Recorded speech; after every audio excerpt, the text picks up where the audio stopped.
একজন অসহায় এতিম অবিবাহিতা মেয়েকে বিবাহিত পুরুষ বিয়ে করলে সমাজের মানুষরা দ্বিতীয় স্ত্রীকে ধিক্কার দিয়ে কথা বলে, দেখে শুনে অন্য মেয়ের সংসার নষ্ট করেছে। তাহলে যদি দ্বিতীয় স্ত্রী বিয়ে করার কারণে গুনাহগার হয়, তাহলে কথাটি মহান আল্লাহর বিরুদ্ধে চলে যাওয়া হয় কিনা?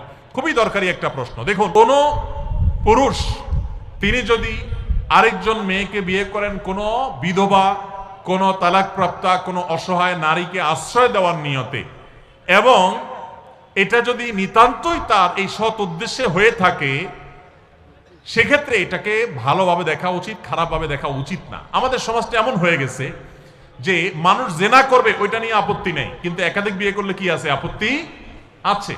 তবে যারা একাধিক বিয়ে করে তাদের মধ্যেও লক্ষ্য রাখতে হবে, ইনসাফ করা যদি না যায় তাহলে একাধিক বিয়ে করা জায়েজ নাই। অনেকে আছে বিয়ে 2টা করেছেন, 3টা করেছেন, যেটা নতুন করেছেন ওই বউ নিয়ে খুব আছেন, আগের গুলার খোঁজ খবরও নাই, ভরণ পোষণ দেওয়ার খবর নাই, হক আদায় করার খবর নাই।